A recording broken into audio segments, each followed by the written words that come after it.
Hablemos de transmisión propiamente. Esto es lo que sucede en nuestro medio. Esto es del Perú, por si acaso, datos oficiales, ya. Desde que inició la epidemia en 1983, alguien me dirá, pero estamos en el 2013, claro, pero estamos empezando, ¿no? Y los datos nos van a dar siempre hasta finales del año pasado. Realmente es así, ¿no? Entonces, hasta finales del año pasado, fíjense, Lima acumula la mayor cantidad de casos de VIH. De lejos, le sigue Callao y por ahí los demás departamentos. ¿Ya? Sin embargo, de lejos, la epidemia está geográficamente concentrada en Lima y Callao. ¿Ya? En Lima y Callao. Y en cuanto a la vía de transmisión, para todos aquellos que vienen a consulta, el que viene a consulta siempre les va a decir, he encontrado una aguja botada en el suelo, me he pinchado, había un loco una vez que estaba pinchando a todos y a mí también me ha pinchado, me han dicho que tiene VIH. Otros van a decir, me he sentado en un baño sucio, pero nadie te va a reconocer hasta que le interrogues de verdad. Pero miren, la tasa de transmisión, la gran mayoría, 97% de ese tipo, por vía sexual. ¿Ya? Por vía sexual. Estamos hablando del Perú, ¿eh? Por vía sexual. Acá dice vía parenteral 1%. ¿Qué significa? ¿Que ese riesgo de adquirir el VIH está presente todavía por vía parenteral? La respuesta es no. Y les voy a decir por qué. Como esto es prevalencia, ustedes saben que en las tasas de prevalencia se considera lo actual y lo pasado también, o sea, todo junto, ¿no? En la incidencia son los casos nuevos, ¿ya? Pero esta es una tasa de prevalencia. Por lo tanto, existe un grupo a inicios de la epidemia, sobre todo aquellos pacientes que necesitaban, por ser hemofílicos, digamos, necesitaban productos sanguíneos, ¿ya? Como plasma fresco congelado, factor 8, qué sé yo, y no se hacía un buen tamizaje ese tiempo para el VIH, porque obviamente era algo desconocido todavía. Ha habido muchas personas que sí se han infectado esos tiempos, ¿ya? Y como quiera que esto es prevalencia, en las tasas se sigue considerando a esos infectados. Por lo tanto, este porcentaje se refiere a eso. Son casos de antes. Si ustedes vieran, por ejemplo, incidencia, datos que no nos da el ministerio, pero nos dijeran incidencia de VIH, digamos, solamente en el año pasado, la cosa sería diferente. Probablemente casi el 100% sería por vía sexual. Ya, esto de aquí es motivado por los casos antiguos que ha habido, ¿no? A inicios de la epidemia, de transmisión por vía parenteral, en transfusiones de sangre sobre todo, ¿ya? Hemoderivados en personas que necesitaban, de alguna manera. Y transmisión vertical dice 2%, esto sí es un pecado. La transmisión vertical debería ser casi cero. Debería de ser, ¿ya? Lo que sucede no es que el antirretroviral falla o la técnica de la cesárea falla y que por eso una gestante con VIH, a pesar de que ha sido manejada, su niño nace con VIH y eso es el 2%. No. Lo que sucede aquí es que este 2% es el resultado de mujeres gestantes que no tienen controles, no quieren hacerse controlar y tienen VIH. Y obviamente hay el riesgo de que sus hijos nazcan infectados. ¿Ya? Pero una mujer correctamente manejada no tiene absolutamente ningún problema. ¿Ya? Hoy en día es perfectamente manejable. Ese es más o menos el panorama en el Perú. Y esto es lo que ha sucedido desde que empezó la epidemia hasta más o menos finales del año pasado. En realidad es hasta finales de noviembre lo que muestra este cuadro. ¿Ya? Digamos lo último, la parte de diciembre todavía no está publicado. Pero miren, a lo largo de los años lo que ha sucedido con el VIH. VIH es lo que está con la línea verde. Ustedes saben que una persona que tiene VIH puede o no tener síntomas. Ahí están abarcados toditos, ¿ya? SIDA es aquel que ya está desarrollando síntomas y está en fase terminal de la enfermedad, que también es infectado por VIH, obviamente, ¿ya? Desde aquí se considera a los sintomáticos y asintomáticos en general. Miren, esta ha sido la evolución en los años. ¿Qué creen que ha sucedido? Fíjense, al inicio los casos de VIH van de la mano con los casos de SIDA. O sea, en otras palabras, a todo el que se le diagnosticaba era porque ya estaba desarrollando la fase SIDA y por eso es que se le diagnosticaba. Ha habido un punto de corte, más o menos en los años 97, 98, un poquito antes, que se estabiliza y luego se separa. Más casos de infectados por VIH, pero que ya no desarrollan SIDA. Y eso ha ido disminuyendo. ¿Por qué? Porque más o menos en este año ha ingresado el tratamiento antirretroviral al Perú, estos años de aquí. Entonces, al tomar tratamiento antirretroviral, las personas diagnosticadas continuaban con el VIH, pero ya no desarrollaban SIDA. ¿Ya? A inicios solamente en salud, y más o menos, o exactamente en el año 2004, ya, 2004-2005, también con el ministerio ya, de tal manera que miren, hay una tendencia a estabilizarse lo que estaba en incremento y luego una tendencia al descenso, esto está claro, y esto tiene que seguir disminuyendo. Ya no vemos muchos casos de SIDA como tal, ya, no es tan fácil ya ver, por ejemplo, yo cuando hacía la residencia del primer año, era pan de cada día ver pacientes con neumonía por PCP en las emergencias, ya, siempre se veía, ahora se ve, pero espaciado. Meningitis por criptococo, poco. ¿Ya? ¿Por qué? Porque los pacientes toman tratamiento antirretroviral. Claro que sí se ve de vez en cuando, personas desinformadas que no sabiendo que tenían el problema no están tomando tratamiento o en el peor de los casos no, ni siquiera se han diagnosticado. Entonces esos casos sí se puede ver, pero ya no es tan común, ¿ya? Tan común. Entonces, ¿cuál es el panorama en el Perú? Que los casos de VIH, ya, no necesariamente hacen estadio SIDA hoy en día. Cada vez es menos los casos de enfermedad terminal, gracias al tratamiento antirretroviral, obviamente. Existe riesgo de transmisión condicionado por ciertas circunstancias. Por ejemplo, miren, si una persona tiene, con VIH, obviamente, tiene menos de 200 CD4, ya el riesgo de transmitir la enfermedad hasta 17 veces más puede ser respecto a las personas que tienen un CD4 mayor. ¿Ya? Es una situación alta, ¿no es cierto? Primoinfección, esto es importante. ¿Qué cosa es la primoinfección? Es una persona que se acaba de infectar y a las semanas de que se ha infectado desarrolla una alta carga viral en sangre, siente alguito de malestar los primeros días o las primeras horas y luego pasa.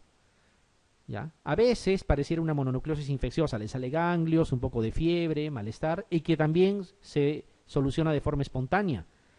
Por lo tanto, esa persona permanece con alta carga viral por unos buenos meses todavía. Y si se ha infectado, resultado de que tiene una actividad sexual algo desordenada, seguirá con la misma forma o hábito de vida, pero ya con el virus y con alta carga viral y puede infectar a más personas. Entonces, ¿por qué les comento esto? Hay preguntas que les dicen cuál es el momento de la infección por VIH donde existe mayor riesgo de transmisión y es la primoinfección, ¿ya? Incluso se comenta, se dice que la mayoría de los casos de VIH se han adquirido por tener contacto con personas que estaban desarrollando primoinfección, porque tienen alta carga viral. ¿Ya? Y la carga viral está en relación a la transmisión. La presencia de ITS. ¿Ya? Ustedes saben, una ITS, sea una úlcera genital sobre todo, pero puede ser también cualquier otro tipo de ITS, va a producir ¿qué cosa? A nivel de la mucosa genital, inflamación. Y donde hay inflamación, ¿qué cosa hay? Hay linfocitos. Y dentro de esos linfocitos están los linfocitos T, CD4, que como sabemos son el blanco para el VIH. Entonces, una persona que tiene una úlcera genital, por ejemplo, tiene doble motivo para poder infectarse. Uno, que tiene tejido inflamatorio con altos linfocitos CD4, por lo menos ahí, y que tiene, por ser una úlcera, los epitelios están destruidos. ¿Ya? O sea, esos epitelios no cumplen la barrera de protección que deberían cumplir. Entonces, eso es un doble motivo.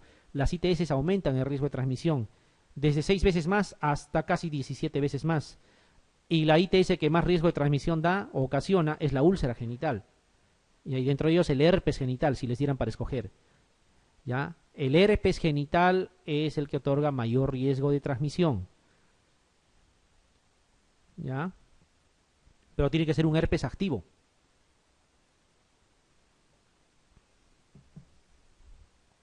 La menstruación, creo que no hay nada que discutir ahí. Sangre, obvio. ¿Ya? Entonces aumenta el riesgo de transmisión. La ectopia cervical, hay inflamación en esa zona. Aumenta el riesgo de transmisión. Algunos anticonceptivos, ¿ya? Sobre todo los anticonceptivos orales combinados. ¿Ya? El mecanismo que aquí se maneja es que aumentan la densidad del moco, ¿ya? Y puede servir para atrapar también virus. ¿Ya? Mecánicamente.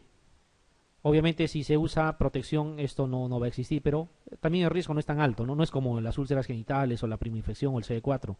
Y la única vitamina o carencia vitamínica que ha demostrado que está relacionado con la transmisión es esto de aquí, la vitaminosis A.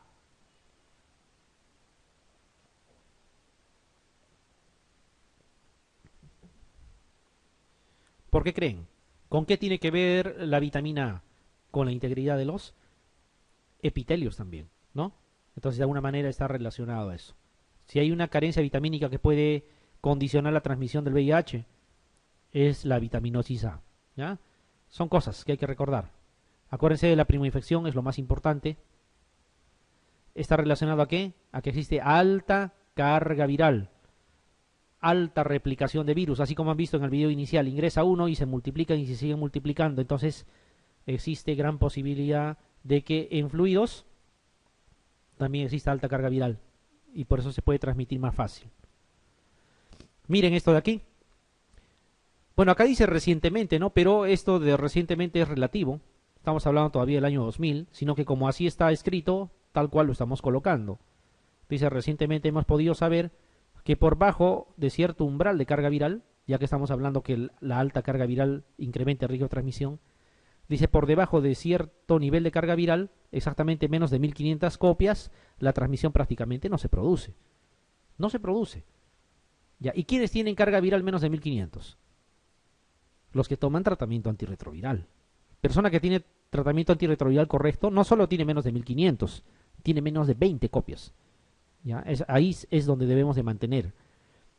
Entonces, el dar tratamiento antirretroviral a una persona infectada con VIH, de alguna manera, protege a otras personas también. No significa que eso le vas a decir al paciente y le vas a decir, ahora sí, como estás tomando tratamiento antirretroviral, tranquilo tú, haz de tu vida lo que quieras. No, porque esa persona con VIH puede volverse a infectar con otro virus de VIH y producir situaciones bastante complicadas para su salud también. Ya se tiene que seguir protegiendo. De ahí que hay una situación que siempre es pregunta. No pregunta de examen, sino es pregunta de las personas. ¿Ambos tienen VIH, por lo tanto pueden tener vida sexual libremente? La respuesta es no. Así ambos tengan VIH, igual tienen que protegerse, porque los virus que tienen ambos no necesariamente son iguales. Puede haber mutaciones ocasionadas por una reinfección, se llama eso, ¿ya? Entonces, este dato es importante, ténganlo presente. Y como dice literalmente aquí, esta situación refuerza la importancia del tratamiento de la infección por VIH en el control de la transmisión. O sea, si nosotros damos tratamiento a los infectados, ya estamos protegiendo a la población no infectada también. De ahí que es importante que el Targa continúe. Para los que quieran ir a revisarlo, aquí está. Este es el trabajo que salió esa vez en el New England Journal, todavía el año 2000. Fíjense, ya somos 13 años después, ¿ya? Donde obviamente van a encontrar ustedes algunos detalles que les va a explicar el porqué de muchas cosas, ¿ya? Ha evaluado, por ejemplo, transmisión de varón a mujer, de mujer a varón, ¿ya? Comparando la carga viral, y se llega al final a esa conclusión, de que con menos de 1500 prácticamente la transmisión no debería haber, ¿ya? No debería haber. Importante. También existe la transmisión vertical, ¿no es cierto? O sea, de madre a hijo, y se puede dar intraútero, se puede dar en el momento del parto, o se puede dar incluso en el posparto, en el puerperio, durante la lactancia materna. La mayoría de las veces se da, si es que se da, en el intraparto, en el momento del parto, ¿ya? En el trabajo de parto es el momento, cuando hablamos de transmisión vertical, donde la mayor cantidad de veces se puede dar la infección. Eso hay que tenerlo presente. Sin embargo, en la lactancia también se puede transmitir y durante el mismo embarazo también. Y ustedes mismos se van a dar cuenta cuáles son las estrategias que debemos de seguir para que esto no suceda.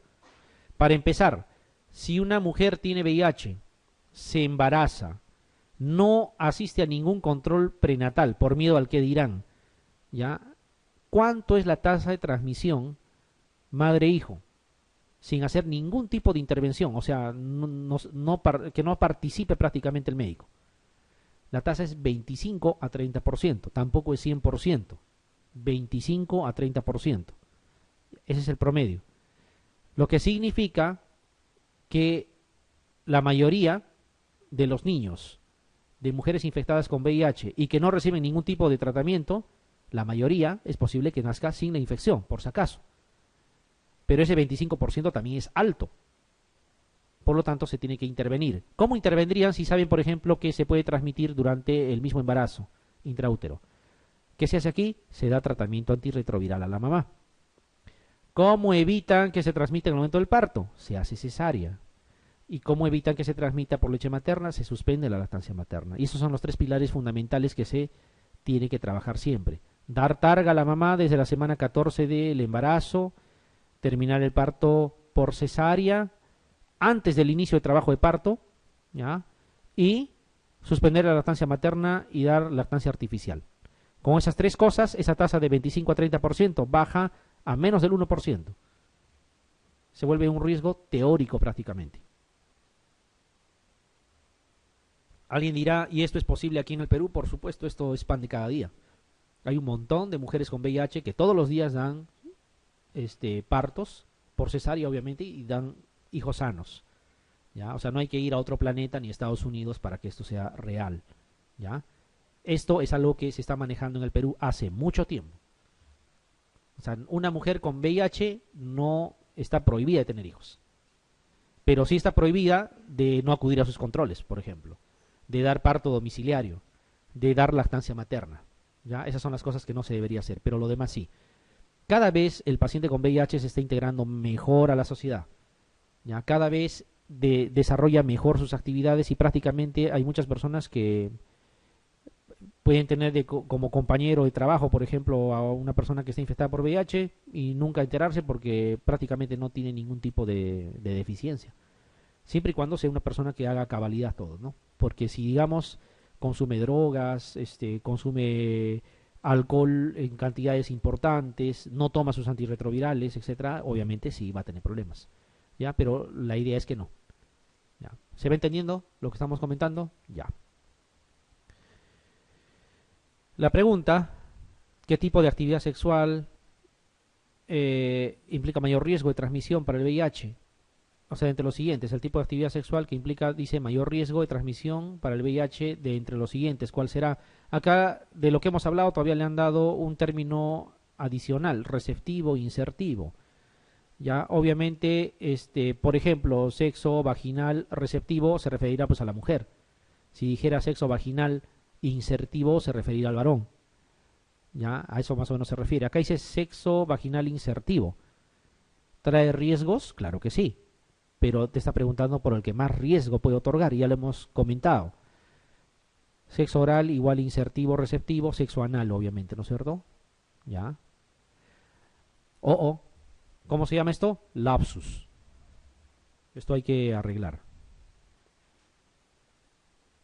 ¿Cuál es la alternativa? La alternativa D.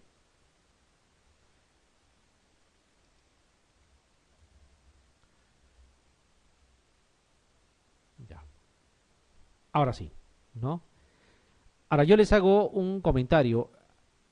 Hay una pregunta en un examen, no recuerdo exactamente la fuente, pero es un examen oficial de un examen también oficial que se ha tomado en algún momento y no están desactualizados ya hace muy poco, que les pregunta el tipo de actividad sexual de menos riesgo y les da varias alternativas, le dice sexo oral, etcétera. Y aunque les cause risa o lo que sea, había una alternativa que decía masturbación mutua.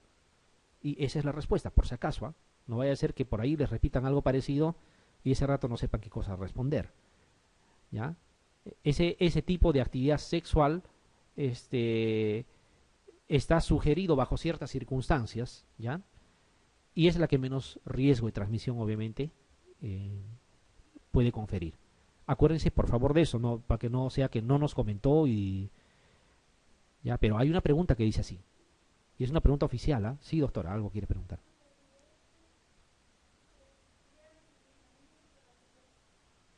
Ah, dentro de estas de acá.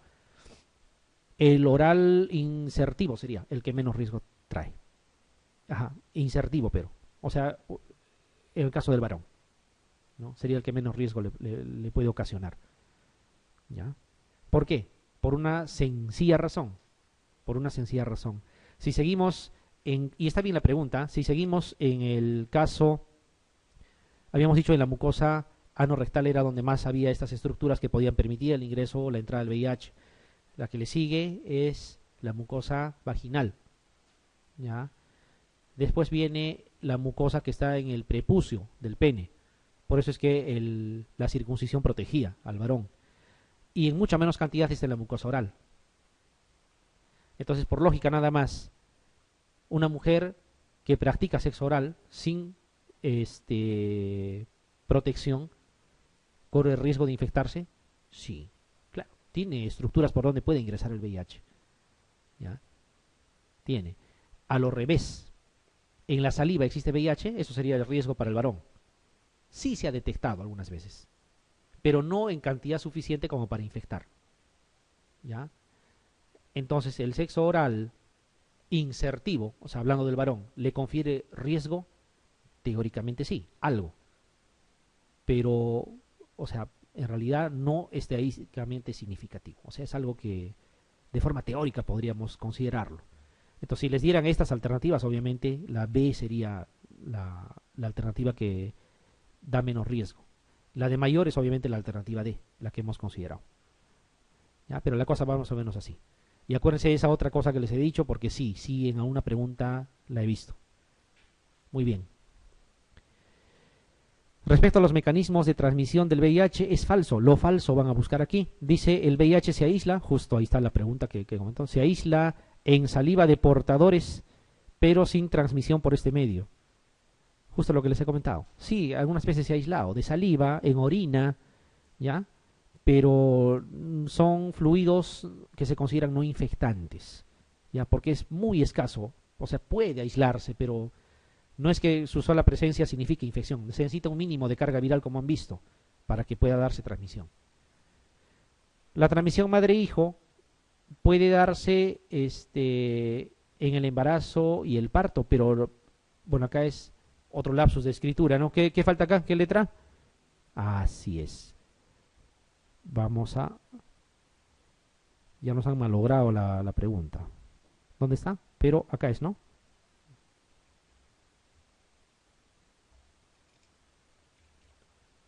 Esto no tiene que volver a pasar, ya. Ahora sí. Ya hagan de cuenta que no han visto la alternativa. Vamos a analizar.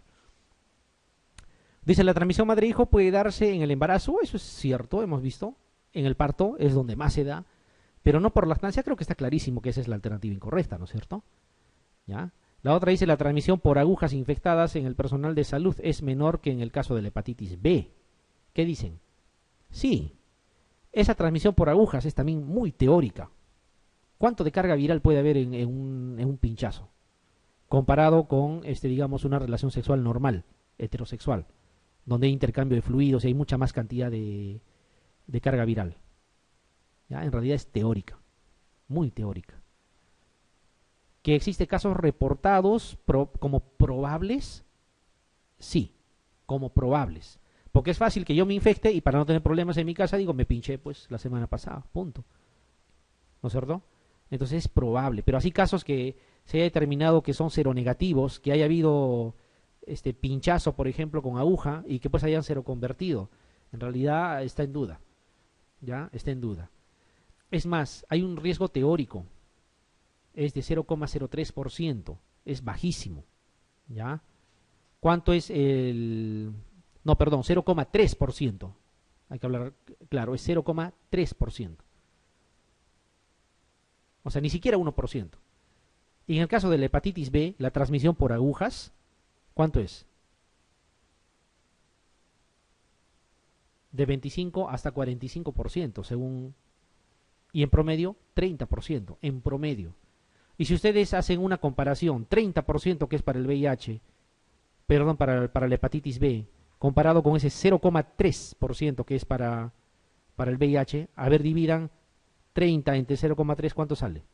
Y de ahí sale una frase que es bastante conocida. ¿Cuánto sale? 30 entre 0,3. 100, ¿o no? La transmisión de la hepatitis B por agujas es 100 veces comparado con lo que es o sea, de efectivo, ¿no? Es 100 veces más efectiva en la hepatitis B. ¿Ya? Y eso es real. Entonces, de lo que se tiene que preocupar un personal de salud es estar vacunado contra la hepatitis B. Eso se tiene que preocupar. Sí, claro.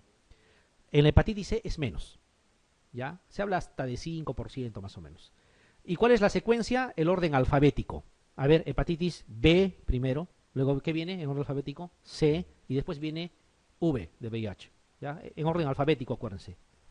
Ahora, las tasas, como les comento, 30% en promedio en el caso de la hepatitis B, 0,3 en el caso del VIH, intermedio con más o menos 5% es de hepatitis C. ¿Ya? Dice, en Perú la forma de transmisión más frecuente se da por vía sexual. Sí, sí, ¿no es cierto o no? 97% han visto. Datos oficiales. La mayoría de recién nacidos de madres infectadas nacen sin la infección. ¿Qué opinan? ¿Sí o no? Claro que sí. Si es 25 a 30% nomás la tasa de transmisión. Sin hacer nada.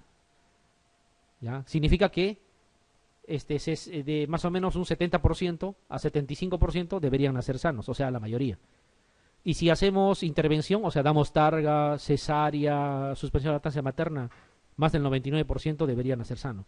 O sea, la mayoría nace sin infección. Claro que sí. Por supuesto que sí. Entonces, lo falso, ¿cuál era? Aun cuando ya lo vieron. Que la transmisión puede darse en el embarazo y en el parto, hasta ahí es cierto, pero no en la lactancia, ya lo malograron, ¿no? La alternativa B. En relación a la transmisión vertical del VIH a partir de una madre afecta del SIDA, dice cuál es la respuesta falsa. A ver, fíjense cómo en diferentes años pueden preguntar cosas parecidas, ¿ya? Cosas parecidas, sin embargo, al final la que va a ser la respuesta es casi lo mismo que en exámenes anteriores. Igual o falso, a ver, ¿qué dice? ¿Puede existir transmisión antes del parto? Sí, claro, intraútero, lo que hemos visto, ¿no? ¿El porcentaje más alto de niños infectados lo adquiere durante el parto? Sí, también. La terapia prenatal, intraparto y postnatal, ¿qué significa? Dar targa, hacer cesárea y suspender la lactancia materna, ¿no? Acompañado de antirretrovirales. ¿Ha disminuido la tasa de transmisión? Claro. Dice, no se ha detectado virus VIH en la leche de madres infectadas. ¿Qué opinan? Si se puede transmitir por lactancia materna, ¿cómo no se va a detectar? Al contrario, y en cantidades importantes como para transmitir. Esta es otra que dice, el RPV prolongado aumenta el riesgo de transmisión. Sí, todo lo que sea inflamación aumenta, todo. Una enfermedad inflamatoria pélvica, el RPM, todo lo que sea inflamación, porque aumenta la cantidad de linfocitos como células inflamatorias y a la vez, obvio, en ese grupo los linfocitos CD4, ¿no? Que son los que están infectados. Aquí lo que no es correcto es que no se haya detectado VIH en la leche de madres infectadas. Del examen 2011 o 2010 creo, aquí, en nuestro medio, para el examen de residencia, les pusieron otra pregunta que decía cuál de las siguientes medidas no es la correcta. Y hacía referencia exactamente a lo mismo. Hacer cesárea, o sea, rondando más o menos en lo que estamos comentando. Y por ahí decía, no se debe suspender la lactancia materna. Y eso era lo que era incorrecto, porque se debe suspender. ¿Ya? Que al final hace referencia a la misma pregunta. ¿Por qué? ¿Por qué se debe suspender? Porque, miren esta alternativa. Porque si hay virus ¿no? Y si miramos la pregunta anterior, ¿ya? Que dice, se ha comprobado durante el parto, pero no en la lactancia. O sea, al final, ¿qué cosa quieren? Que el médico esté seguro 100% de que se debe de suspender la lactancia materna. A diferencia, por ejemplo, en el caso de la hepatitis B, en la hepatitis B no se suspende.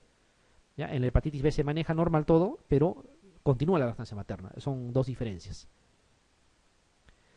Algunos parámetros laboratoriales en los infectados por VIH que es importante que lo recuerden. Linfocitos TCD4. Y otro que van a encontrar siempre es la carga viral. Ya. Es el parámetro de inicio de targa. Ojo, ¿qué cosa es targa? Tratamiento antirretroviral de gran actividad, ¿no es cierto? O de alta eficacia, le llaman algunos también. Eso es targa. Y en los textos europeos van a encontrar como HART. ¿Ya? HART. H de Haig, ¿no es cierto? Antirretroviral, AA, R, T de terapia. Es lo mismo. Terapia antirretroviral de alta eficacia, de gran actividad. ¿Ya? Entonces, ¿en base a qué cosa nosotros decidimos la mayoría de las veces iniciar tratamiento antirretroviral? En base a la cifra de CD4. ¿Ya? No en base a la carga viral, ¿eh? Ojo. Y eso van a encontrar en varias preguntas como distractor. Y a veces tan bien lo han colocado que te puede inducir a error. Sin embargo, hay que acordarse que es la cifra de CD4. ¿Cuánto es la cifra de CD4 que hoy en día se considera necesario para iniciar Targa? Menos de 350. Antes se esperaba que sea menos de 200. ¿Ya? Menos de 350. Con menos de 350 la persona tiene que empezar. Generalmente no tiene síntomas todavía cuando tiene menos de 350. Los síntomas empiezan con menos de 200, la mayoría de las veces. ¿Ya? Pero no podemos esperar eso. Antes sí se esperaba, ¿no? Antes era el parámetro de inicio, menos de 200, si no, no se empieza. Pero hoy en día se ha demostrado que empezando con menos de 350 el efecto es mejor. Incluso hay algunas guías que ya están considerando a ver si se empieza con menos de 500. ¿Ya? Pero no es oficial todavía. ¿Ya? Probablemente en el tiempo lo sea. El valor normal de CD4 más o menos es este que están viendo aquí, de 500 a 2000. En nuestro medio, los pocos estudios que se han hecho hablan más o menos de 450 hasta 1200. ¿Ya? Más o menos esa cifra. Pero de forma general se dice que más de 500 es normal. O sea, una persona que tiene más de 500 CD4 se dice que tiene inmunidad conservada. Menos de 500, inmunosupresión. Y si tuviera menos de 200, está en estadio SIDA. Entonces, para eso sirve el CD4. ¿Ya? Habla aquí de éxito o fracaso inmunológico. ¿A qué se refiere? Cuando uno le da tratamiento antirretroviral a una persona, ¿ya? Y notamos que con el tiempo ese CD4 empieza a incrementar. De repente empezó el tratamiento con 100 células, con 200, qué sé yo. Y en el tiempo, en los años, llegó a 750. Hablamos de un éxito inmunológico debido al Targa. Si por el contrario, a pesar que está recibiendo tratamiento, en el tiempo empieza a haber disminución sostenida, hablamos de un fracaso inmunológico a pesar que está recibiendo tratamiento antirretroviral. Ya, esto es para lo que es CD4. En lo que es carga viral, ya no es para iniciar el tratamiento, es un parámetro de seguimiento más bien. ¿Y por qué es un parámetro de seguimiento? Porque toda persona que recibe tratamiento antirretroviral, ¿cómo debe de estar su carga viral? Suprimida. Como les decía, menos de 20, ese es el objetivo. Entonces sirve como parámetro de seguimiento, no tanto para el inicio, sino para seguir en el tiempo. Una persona que está tomando tratamiento antirretroviral durante 3, 4 años y tiene carga viral en 1000, esa persona está en fracaso virológico, ¿ya? Porque a pesar que está tomando el Targa, no ha funcionado o no está funcionando. Y cuando decimos éxito virológico, cuando la carga viral está suprimida, ustedes van a encontrar el término indetectable. A veces así les van a informar. ¿Cómo está su carga viral? Indetectable. No es que no se detecte, sí se detecta, pero a ese valor menos de 20 se le llama indetectable. Con ese valor menos de 20 es probable que no infecte, que no contagie, porque ya han visto que con menos de 1500 esa posibilidad prácticamente se anula. Con menos de 20, obviamente mucho más. ¿Ya? ¿Valores normales existirá para carga viral? No, no es cierto, porque eso es solamente los infectados. Sin embargo, cuidado, hasta 10.000 copias se puede considerar o puede considerarse o dar una chance en ciertas circunstancias de que se trate de un falso positivo. Por ejemplo, si ustedes se vacunan contra la influenza y a la semana tienen por situaciones coincidentes un accidente laboral, qué sé yo, y están desesperados por saber si se han infectado y dicen, mejor me hago carga viral para estar seguro 100%, porque eso es como un PCR, ¿no? Y sale 8.000 copias, no se suiciden, es por la vacuna, no es porque se han infectado, ¿ya? No es porque se han infectado, hay que esperar. O sea, valores hasta 10.000 copias podría ser por otros factores. Pero si, digamos, yo veo a una persona que está con candidiasis oral, que, digamos, está con clínica de neumonía por PCP, con trastorno del sensorio, le hacemos la punción lumbar y encuentro tinta china positivo, o sea, es un criptococo, o sea, tiene toda la patología de VIH, convulsiona, tomografía y encima tiene su masa ahí que capta contraste en anillo, o sea, tiene su toxoplasmosis, ¿ya? Y le hago la carga viral y está en 5.000, no voy a decir pues es un falso positivo, esos 5.000 es del VIH, ¿ya? O sea, hay que manejarlo en el contexto, obviamente, ¿ya? ¿Queda claro? Los dos parámetros, esto es para iniciar, esto es para hacer seguimiento, no es a lo revés. ¿Por qué? Porque hay preguntas así, de este tipo. Dice el principal parámetro medible en un infectado por VIH que incremente el riesgo de transmisión es ¿en base a qué cosa el riesgo de transmisión era mayor? La carga viral. Por eso es que con menos de 1500 de carga viral no hay transmisión. Por eso es que hay que dar targa para que la carga viral esté menos de 20 y para evitar la transmisión. ¿Y es medible? Claro que sí. ¿Ya? Entonces, la carga viral es importante. Significa mayor o menor riesgo de transmisión. Por lógica, una persona infectada con VIH que no recibe tratamiento tiene carga viral alta. Por lo tanto, puede infectar. Persona con VIH que recibe tratamiento y es un tratamiento exitoso, tiene menos riesgo de infectar. ¿Ya? Hay que tener en cuenta eso. Y es a lo revés, ¿no? Paciente con VIH que se va a operar, digamos, de una colecistectomía y que tiene targa hace 5 años, se ponen triple guante, no lo quieren tocar, lo hacen pasar de turno, ¿no? Porque tienen miedo y al contrario. Más bien una persona que no se sabe si está o no infectada podría ser más riesgosa, porque si se acaba de enterar, su carga viral debe estar alta. Persona que recibe tratamiento ya no implica mucho riesgo. Ya no implica mucho riesgo. Y otro que por accidentes laborales pues no es la forma más frecuente. Muy bien. Esta dice el marcador pronóstico. ¿Ya? Pronóstico de mayor validez en la infección por el VIH. ¿Qué significa marcador pronóstico? Significa que yo miro su valor y diré, esta persona va a ir bien en el tiempo o esta persona tiene chances de no ir tan bien que se diga. ¿Por qué? Porque estoy encontrando este parámetro. Alguien podría decir que es el CD4. ¿Ya? En realidad no. La carga viral es lo que nos da el pronóstico. No es lo mismo iniciarle tratamiento, y eso que se entienda bien, a una persona. Voy a poner dos personas, A y B, ambas con menos de 200 CD4. ¿Estamos de acuerdo? ¿Ya? Inmunológicamente ambas están mal, pero una de ellas tiene 10.000 de carga viral y la otra tiene 6 millones.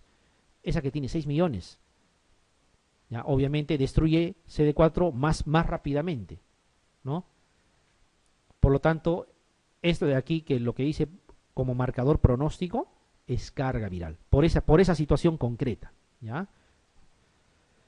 Cifra de CD4, ya hemos dicho, es básicamente para ver en qué momento iniciamos el tratamiento antirretroviral y para ver si en el tiempo tenemos éxito o no, ¿ya? Cuidado entonces con esas preguntas.